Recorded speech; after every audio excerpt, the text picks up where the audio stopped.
Till now we have completed oral cavity, esophagus, stomach.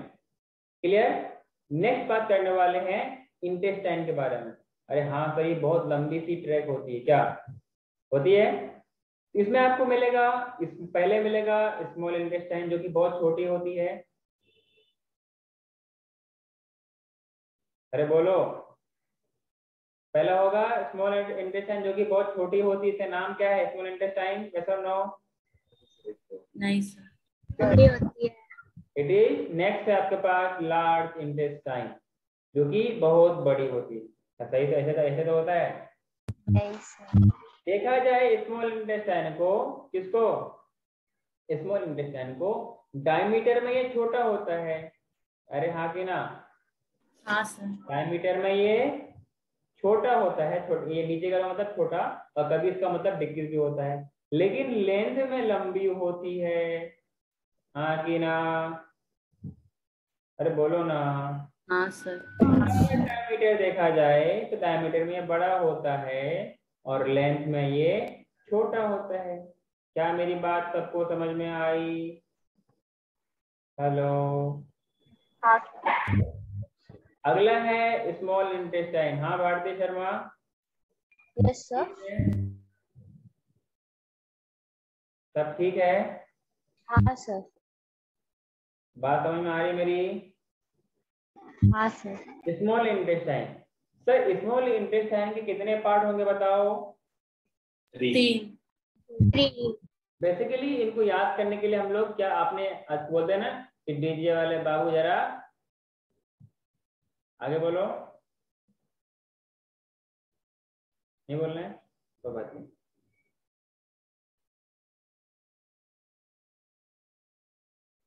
DJ आई, कौन आई? DJ. हाँ, तो याद आया कहाँ से? डीजे से। और डीजे आप लोगों को बहुत पसंद होगा, इसलिए मैंने उसके लिए एक सीक्वेंस बनाया है, डीजे आई। तो जगह कौन आई तो बोलोगे डीजे आई। तो डी फोर क्या है? ड्यूडेनम। क्या है?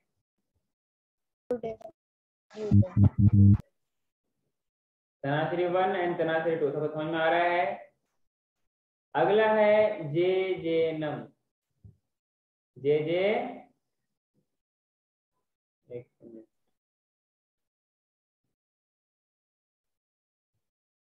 क्या बोला मैंने? जे जे नम। तीसरा क्या है आपके पास? इलियम। क्या है? इलियम। जब यहाँ पर लिखे हैं तो इसकी लेंथ की बात करते हैं, ठीक है? इसकी लेंथ की भी बात कर लेते हैं। ड्यूडेनम की अगर आप लेंथ की बात मुझसे पूछेगा ना तो इट इज 25 सेंटीमीटर। बहुत लंबी होती है 25 सेंटीमीटर।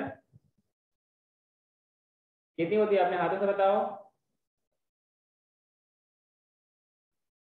इतनी भी छोटी नहीं होती और फिर बड़ी होती है अराउंड। नेक्स्ट है आपका जेजेनम। ये कितनी होती है? 1 मीटर। जो इलियम होती है ये अराउंड कितनी होती है? 2 मीटर। क्या मेरी बात समझ में आ रही है? बोलो, किसी को ज्यादा दिक्कत है? अच्छा, यहाँ पर हम लोग बात करते हैं क्वाइलिंग के बेसिस पे। किसके बेसिस पे? क्वाइलिंग के बेसिस पे। तो D for duodenum, J for jejunum, और आई फॉर इलियम। सर ये जो क्या बोलते हैं ड्यूडेनम है, इनका शेप कैसा होता है? U shape. कैसा शेप? U shape. मतलब जब आप इसका स्ट्रक्चर देखेंगे स्टमक के बाद तो समवॉट दिखेगा वी यू टाइप का, इसलिए हम लोग बोलते हैं यू शेप्ड ड्यूडेनम। बात समझ में आ रही है? हाँ। Yes sir. अगला जो जेजेनम है, अगला जो जेजेनम है, जेजेनम बेसिकली मिडिल पोर्शन है। ऑब्वियसली ड्यूडेनम, जेजेनम और इलियम होगा। तो इसकी लेंथ है 1 मीटर और ये मिडिल में पाई जाएगी। यहाँ के ना लॉन्ग होती है क्वाइल्ड मिडिल पोर्शन। हाँ कि ना? Coiled middle portion. हाँ कि ना? हाँ सर। और ये जो आपके पास इलियम होती है ये हाईली क्वाइल्ड होती है। एक तो सिंपली क्वाइल्ड है, ये हाईली क्वाइल्ड होती है, इसीलिए इतनी बड़ी लेंथ इतने कम एरिया में समा जाता है। हाँ कि ना? क्या मेरी बात यहाँ तक सबको समझ में आई? Sphincter between oesophagus and stomach is gastroesophageal sphincter. sphincter between stomach and duodenum is Pyloric sphincter. सबको बात समझ में आ रही है? जैसे दो बच्चे आवाज दे रहे हैं ना, बोलते हैं आवाज दो हमको, हम खो गए, तो वैसे आप लोग भी बोला करो कि आप लोग खो जाओगे ना, तुम कहाँ ढूंढते छोटे नन्हे मुन्ने बच्चों को, इसलिए आप लोग भी बोला करो। नहीं बोलोगे ना फिर आपको प्रैक्टिस नहीं हो पाएगी। हाँ, तो मैंने बोला ड्यूडेनम, जेजेनम, इलियम। तो फिर हम लोग बात करें कि जो पाइलोरिक स्फिंक्टर है वो स्टोमक और किसके बीच में है? ड्यूडेनम के बीच में, हाँ कि ना? वहीं पर जब इलियम आ जाएगा, क्या आएगा? इलियम आएगा, और इलियम के बाद क्या आएगा आपके पास? सेकम आएगा। सेकम, कोलोन और रेक्टम। वहां पर सेकम और इलियम के बीच में कौन सा स्फिंक्टर आएगा? बोलो ना।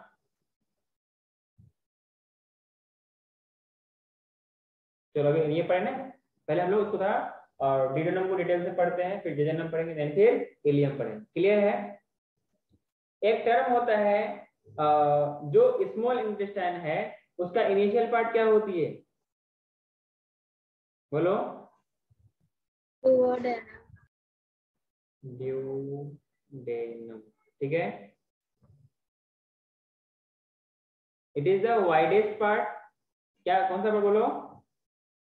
पहला तो होगा शॉर्टेस्ट, हाँ कि ना? Yes. क्या होगा? वाइडेस्ट, हाँ कि ना? और ये फिक्स रहती है, स्मॉल इंटेस्टाइन का ये फिक्स वाली पार्ट है, ये अप्रोक्स सब एनिमल में इसी साइज के ये रहते हैं। क्लियर है?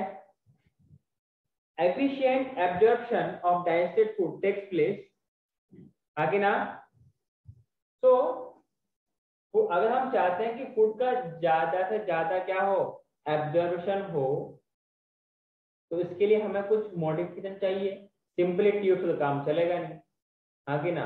तो स्मॉल इंटेस्टाइन में क्या होता है? Villi like, finger like projection की डेवलपमेंट होती है, मॉडिफिकेशन होती है, हाँ कि ना?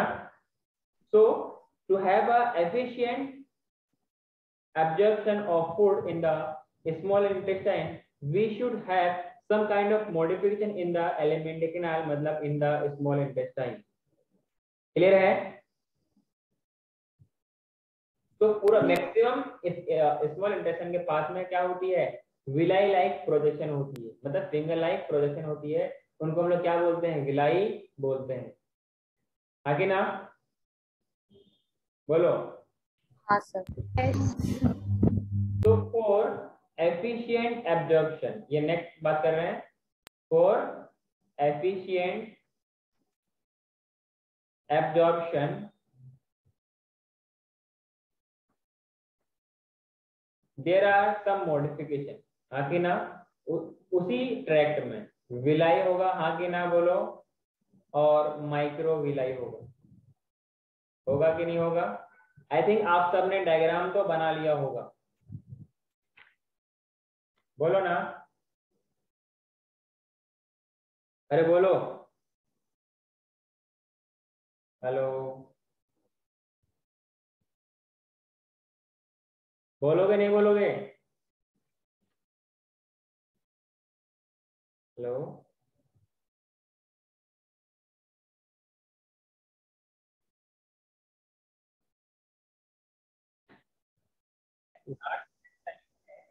तो इन लार्ज इंटेस्टाइन इसके पास भी अलग अलग पार्ट होगा। तो एक तो हम लोगों ने बात कर लिया कि इनके पास डायमीटर ज्यादा होगा। क्लियर है? ये भी अलग अलग पार्ट में डिफरेंशिएटेड हैं। तो पहला क्या मिलेगा आपको? बोलो। सेकम, हाँ कि ना? अगला क्या मिलेगा? कोलोन। अगला क्या मिलेगा? रेक्टम। अरे हाँ कि ना? अगला क्या मिलेगा? सेकम, कोलोन और रेक्टम। जो वो स्मॉल इंटेस्टाइन का part that is ilium, which is connected to a blind sac like structure उसको क्या बोलते हैं, सेकम बोलते हैं। वहीं पर क्या होता है, वर्मी फॉर्म अपेंडिक्स होता है, जिसको वेस्टिजियल माना जाता है। क्लियर है? Yes sir. Yes sir. ये जो सेकम है ना आपके पास, क्या है, ये सेकम है। तो सेकम को लोग क्या बोलते हैं, जहां पर वो पार्ट जहां पर इलियम ओपन होता है, जहां पर इलियम आगे एक्सटेंड करता है, next intestine, that is large intestine.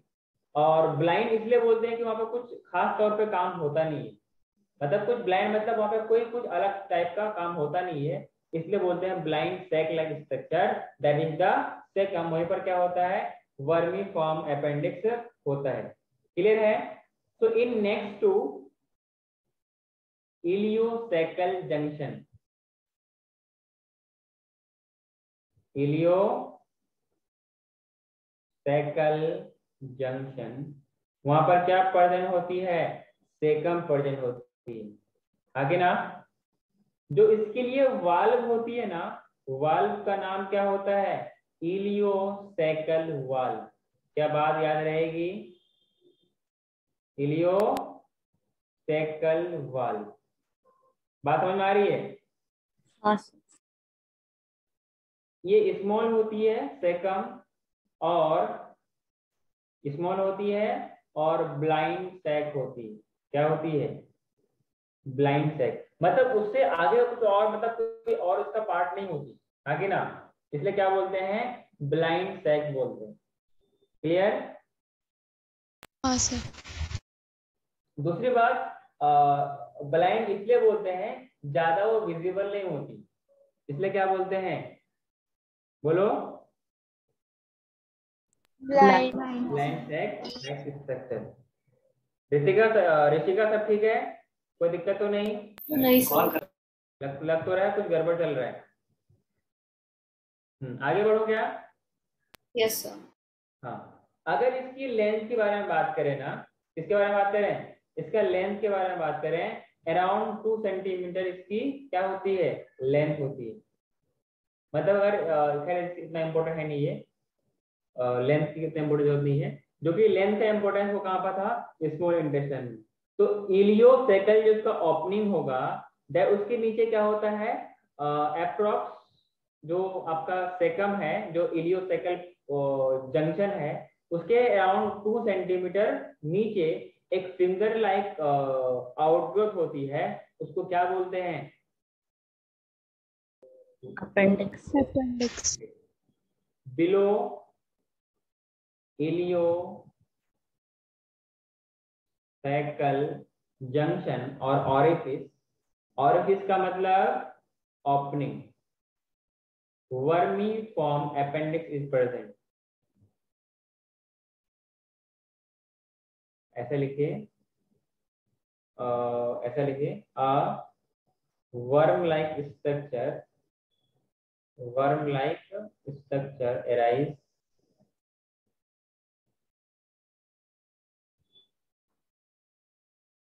और उसका नाम क्या होता है, vermiform appendix. Vermiform मतलब वर्म के फॉर्म जैसा है, इसलिए क्या बोलते हैं, वर्मी फॉर्म अपेंडिक्स बोलते हैं।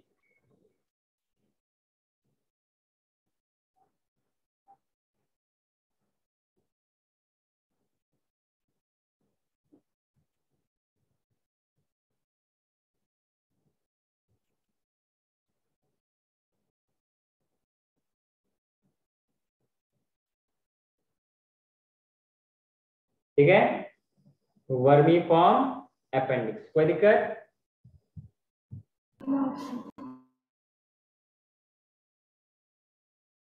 और ये क्या होता है, वेस्टिजियल होती है। आगे बढ़ो क्या? Yes sir. और सेकम के बारे में बात की जाए ना, तो ये अदर एनिमल्स में उतना वेल डेवलप नहीं होती, लेकिन रैबिट्स में ये कुछ ज्यादा ही डेवलप होता है। रैबिट्स में ये कुछ ज्यादा ही डेवलप होता है, मतलब we can say not well develop in human but well develop in rabbit. आगे बढ़ो क्या? यस। नेक्स्ट लिखिए कोलोन के बारे में। किसके बारे में, कोलोन। कोलोन का भी 3 पार्ट है ना, मतलब जो हम लोगों ने पढ़ा था हाईली क्वाइट स्ट्रक्चर के बाद लास्ट पे यहाँ से कुछ ऐसे शुरू हुआ था क्या, हाँ कि ना? तो यहाँ पर ये वाला पार्ट को हम लोग क्या बोलते हैं, सेकम बोलते हैं।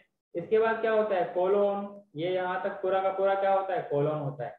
तो ये जाने वाला कोलोन तो बोलेंगे असेंडिंग कोलोन, हाँ कि ना? ये नीचे आने वाला कोलोन तो बोलेंगे डिसेंडिंग कोलोन। क्या मेरी बात समझ में आई क्या? हाँ सर। तो ये वाला जो ट्रांसवर्स है, जो हॉरिजॉन्टल है, इसको क्या बोलते हैं, ट्रांसवर्स कोलोन। क्या मेरी बात समझ में आई? अरे बात समझ में आई क्या? हाँ तो कॉलन का क्या होगा, पहले तो असेंडिंग कॉलन होगा, असेंडिंग कॉलन। फिर क्या होगा बोलो, डिसेंडिंग। ट्रांसवर्स ट्रांसवर्स कॉलन, है कि ना? यस।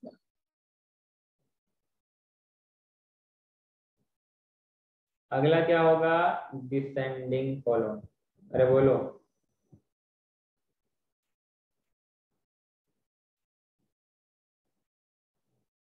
Descending colon. क्लियर है क्या? तो अगर बात किया जाए इन ह्यूमन, ये पूरा का जो पूरा कॉलन होती है ना, इसकी अगर लेंथ की बात करूं, अप्रोक्स कितनी होती है बताओ? अराउंड 100 सेंटीमीटर होती है एडल्ट में, around 100 centimetre in adult. Clear है? यस। और इनके पास कुछ होती है मस्कुलर लेयर होती है, जो कि अलग अलग तरीके से क्वाइल्ड होती है, और क्वाइल्ड तो नहीं, मतलब एक जो उसका पैटर्न बनी होती है ना, ऐसा लगेगा जो मसल्स में अलग अलग राउंडिंग बनी हुई है। जो आपके पास कुछ उल्टा यू शेप का है, उसमें जो मसल जो लेयर जो ट्यूब बनी हुई है, ऐसा लगेगा कि क्वाइल्ड क्वाइल्ड मसल से बनी हुई है। क्लियर है? और इस लेयर पे कोई भी विलाई प्रेजेंट नहीं होता, आगे ना, कोई भी विलाई प्रेजेंट नहीं होती, इसीलिए यहाँ पर कोई खास एब्जॉर्प्शन नहीं हो पाती है। बात समझ में आई? नेक्स्ट है आपके पास रेक्टम। क्लियर है? तो जो कोलोन है वो कंटिन्यू होता है कहाँ तक, एनस तक कंटिन्यू होने के लिए वो किसके थ्रू पास होता है, रेक्टम से, आगे ना? तो ये एक यूनिफॉर्म ट्यूब है, किसका, एलिमेंट केनाल का, जो कि कोलोन के नेक्स्ट पार्ट है, uniform tube which extend next, that is the rectum. Clear? इसको बोलते हैं स्टोरेज चेम्बर, फेसेस को स्टोरेज चेम्बर फॉर फेसेस। तो इंसान को यहाँ पे रहने के लिए जगह नहीं है, पर फेसेस को स्टोर करने के लिए जगह है, आगे ना? इसलिए क्या बोलते हैं, स्टोरेज चेम्बर ऑफ फेसेस या फोर फेसेस। और फेसेस का मतलब कौन, फीकल मैटर, आगे ना? अरे बोलो ना। यस। देन फिर क्या होता है, ये Yes. रेक्टम किसी दूसरे पार्ट में ओपन होता है। कहाँ ओपन होता है, open into small bag like structure, small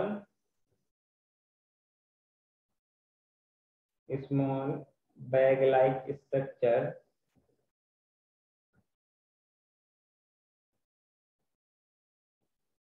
small bag like structure. और क्या बोलते हैं इसको, बोलो? Venus. Anal canal, anal canal. Clear है? हाँ, यहाँ पर कुछ वेन्स वगैरह पाई जाती है। क्या पाई जाती है, कुछ वेन्स वगैरह पाई जाती है। तो यहाँ पर अगर उस रेक्टल वेन का अगर इनलार्जमेंट हो जाए, तो ऐसे कंडीशन को हम लोग क्या बोलते हैं, पाइल्स बोलते हैं। क्या बोलते हैं, पाइल्स। एक बीमारी है ना, तो क्या बोलते हैं, बाबा से बोलते हैं क्या? अरे बहुत बुरी बीमारी है, जिसको होता है वही जानता है कि कौन कितनी बड़ी बुला है, कितनी बड़ी कितनी बुरी बला है, आगे ना? उसको बोलते हैं हेमोरॉइड। क्लियर है? हेमोरेज में क्या होती है, जो वहां की वेन्स होती है उनकी इनलार्जमेंट हो जाती है, हाँ कि ना? इनलार्जमेंट ऑफ रेक्टल वेन, हाँ कि ना? बोलो ना। हाँ। और इस एनाल कैनाल से लास्ट में बाहर ओपन अप होता है एनस, हाँ कि ना? जो इसके और इसके बीच में जो स्फिंक्टर होता है ना, मतलब ऐसा कहो कि जो एनाल कैनाल और एनस के बीच में जो ओपनिंग होती है, जो बीच में जो स्फिंक्टर होती है, there are those that opening is regulated by anal sphincter. Anal sphincter, क्या मेरी बात समझ में आई?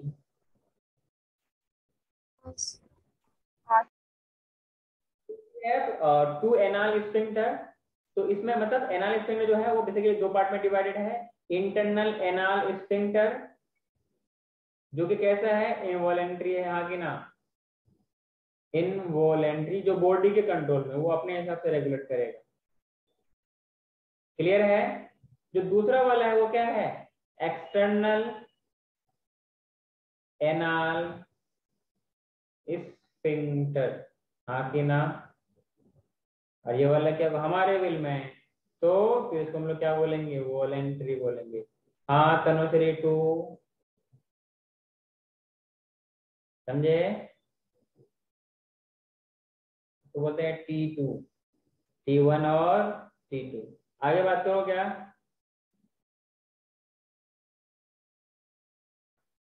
आगे बात करो। चलो इसी खुशी में, T2 की खुशी में एक कुछ क्वेश्चन हो जाए।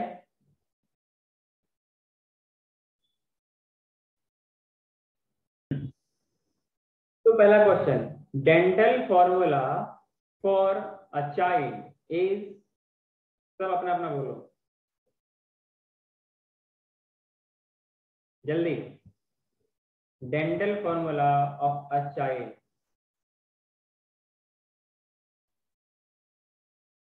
2102। 2102। सब बोलो, सब बोलो। 2102। अच्छा 2122 किसका था? 17-year-old teenager। टीनेजर मतलब 17 ईयर्स ओल्ड, ओके। फिर एडल्ट का फॉर्मूला क्या होता है? 2123। 2122। 2123। अगर डेंटल फॉर्मूला में हम लोग सीक्वेंस की बात है डेंटिशन में, तो इनका अरेंजमेंट मुझे बताइए कि डेंटल फॉर्मूला में टिप का अरेंजमेंट कैसे होती है, कहाँ से शुरू कहाँ से खत्म? Incisors, clips, हाँ, मतलब ICPM, मतलब ये हुआ कि इंसीजर, कैनाइन, प्रीमोलर और मोलर, हाँ कि ना? तो दो दो इधर, दो इधर, चार, चार ऊपर, 8 हो गए। 8 ये। सवाल आपसे पूछ सकता है टोटल इंसीजर कितने हैं? टोटल इंसीजर कितने हैं? 2123 होता है, तो टोटल इंसीजर कितना होगा? तो जितना भी पूछे उससे 4 से मल्टीप्लाई कर दे। yes sir। इसको भी 4 से कर दे, 4 कैनाइन, 4 प्रीमोलर 8 primo। और 12 प्री ब्लास्ट मोलर। पूछेगा कि विजडम टिप कितने होते हैं, तो 4 होते हैं। ये कॉन्फिडेंस आपको हमेशा आनी चाहिए, 4। ठीक है, अगला question. In colon the constriction of its wall form a series of small pocket, इसको क्या बोलते हैं? In colon constriction of its wall form a series of small pockets, इसको क्या बोलते हैं? Haustoria, crypt of Lieberkuhn, zymogen cell, Taenia.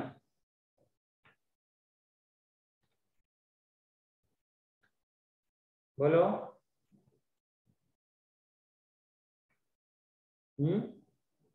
तो एक स्टडल के पॉइंट लिखो। इस डाल के पॉइंट लिखो इन colon, in colon.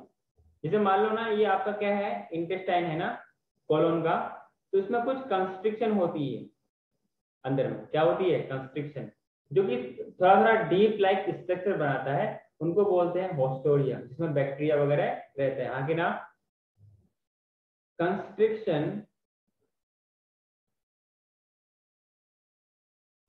of its wall form a series of small pockets called hostoria. कौन सा रिया? विक्टोरिया नहीं, होस्टोरिया मतलब haustoria. Clear? Yes. pH of stomach in human is, option दे रहा हूं, 7, 3, 8, 11. 3. The number of teeth which are monophyodont. The number of teeth which are monophyodont. बोलो।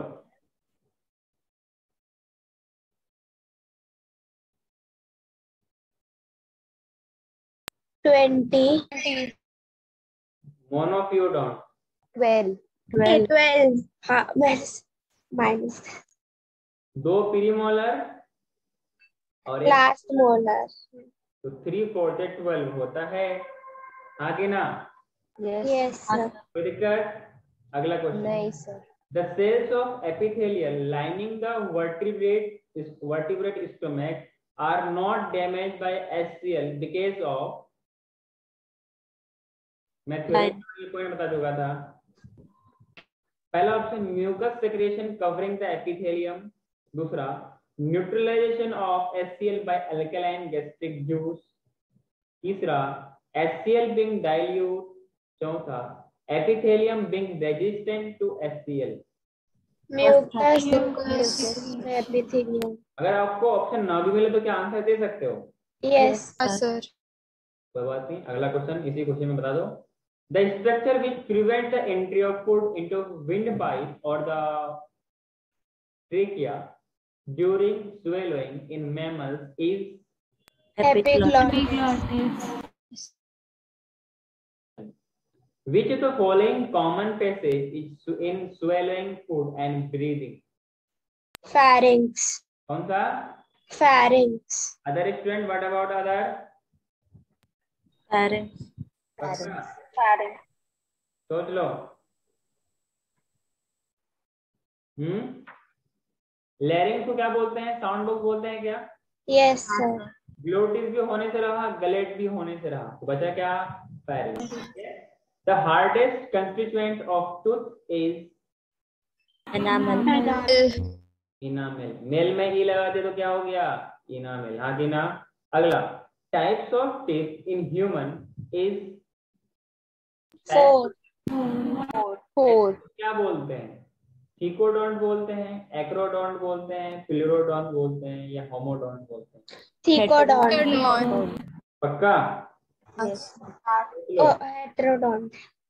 हाँ, इनमें से कौन सा होगा? थीको होगा, एक्रो होगा, प्लूरो होगा, होमो होगा? Sir different types of teeth. हाँ, सर क्वेश्चन क्या है? Types of teeth in human. वो हेटेरोडोंट है। ऑप्शन में नहीं है वो। हाँ, different heterodont. नहीं, ऑप्शन में नहीं है। सर क्वेश्चन गलत। और ऑप्शंस क्या है? वो था होमोडोंट।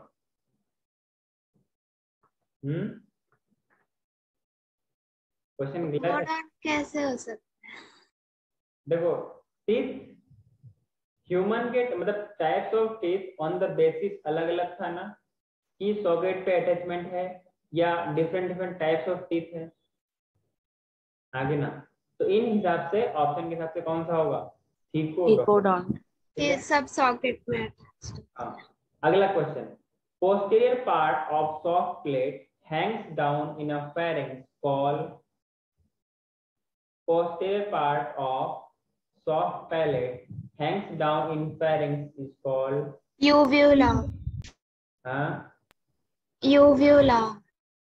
ऑप्शन दे रहा हूँ, पैलाटाइन, टॉन्सिल, वेलम प्लेटी, जैकोब्स ऑर्गन।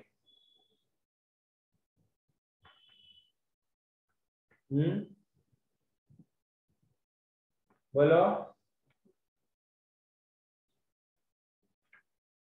बोलो, एनीवन, बोलो ना।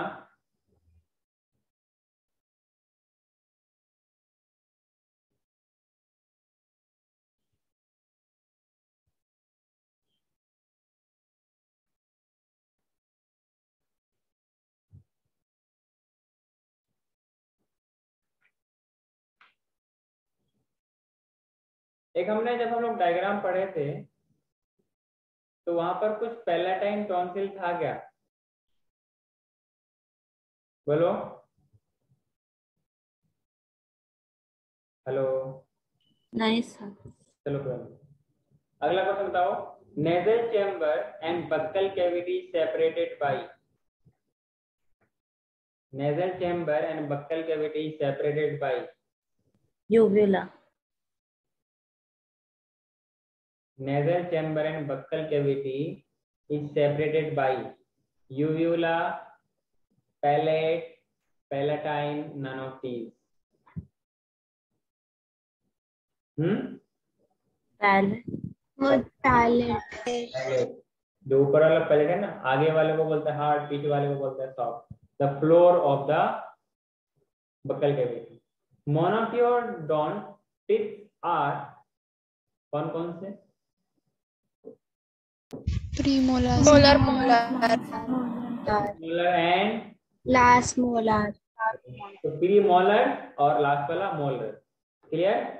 Presence of water amount in enamel is, presence of water amount in enamel 90 to 92%, 75 to 80%, 40 to 50%, around 3%. 3%. 3%. Clear? Yes. समझ में आई क्या? Yes. So moving to next,